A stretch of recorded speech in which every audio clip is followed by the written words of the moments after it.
Shri K Rajan. അടുത്തത് K രാജനാണ് സത്യപ്രതിജ്ഞ ചെയ്യാനായി എത്തുന്നത്. മുൻ റവന്യൂ മന്ത്രി കെ രാജൻ.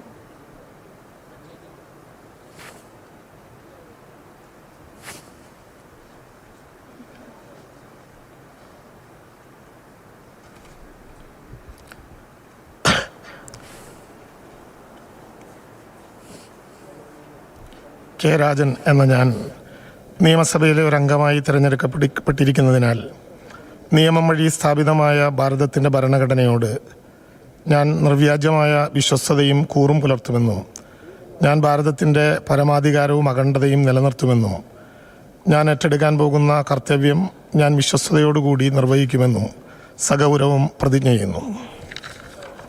സഗൗരവമാണ് അദ്ദേഹത്തിൻ്റെയും സത്യപ്രതിജ്ഞ. മന്ത്രിമാരടക്കം വലിയ പരാജയത്തിന്റെ രുചി അറിഞ്ഞ തിരഞ്ഞെടുപ്പാണ്. വിജയിച്ചു കയറിയ ചുരുക്കം മന്ത്രിമാരിൽ ഒരാൾ മുൻ റവന്യൂ മന്ത്രി ഒല്ലൂരിൽ നിന്നുള്ള നിയമസഭാംഗം കെ രാജൻ ഇപ്പോഴിതാ നിയമസഭാ സാമാജികനായി സഗൗരവം സത്യപ്രതിജ്ഞ ചെയ്തിരിക്കുന്നു. ഇനി തലശ്ശേരിയിൽ നിന്നുള്ള നിയമസഭാംഗം കാരായി രാജന്റെ സത്യപ്രതിജ്ഞ ചടങ്ങിനാണ് നിയമസഭ സാക്ഷ്യം വഹിക്കുന്നത്. ശ്രീ കാരായി രാജൻ. മുൻ സ്പീക്കർ ഷംസീറിന് പിന്നാലെ നിന്നും തെരഞ്ഞെടുക്കപ്പെട്ട കാരായി രാജൻ.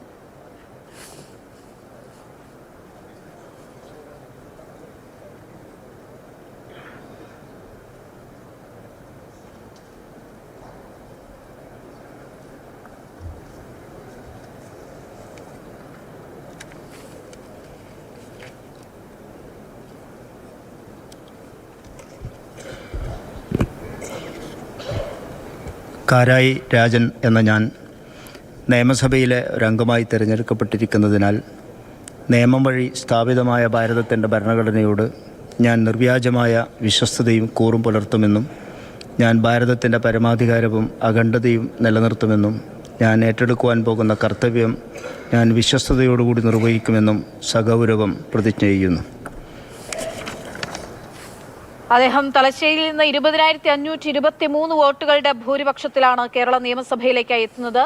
പതിറ്റാണ്ടുകളായി ഇടതുകോട്ടയാണ് തലശ്ശേരി. തലശ്ശേരിയുടെ ആ പാരമ്പര്യം കാക്കാൻ ഈ വലിയ UDF തരംഗത്തിലും UDFന്റെ കൊടുങ്കാറ്റ് ആഞ്ഞടിച്ച സമയത്തും അദ്ദേഹത്തിന് സാധിച്ചു കാരായി രാജൻ എന്നുള്ളതാണ്. ഫസൽ വധക്കേസിൽ പ്രതിയാക്കപ്പെട്ട കാരായി രാജൻ മത്സരരംഗത്തേക്ക് എത്തുമ്പോൾ അത് പല ചർച്ചകൾക്കൊക്കെ ഇടയാക്കിയെങ്കിൽ പോലും തലശ്ശേരി അദ്ദേഹത്തെ കൈവിട്ടില്ല. തലശ്ശേരി ഇടതുപക്ഷത്തെ ചേർത്ത് പിടിച്ചു.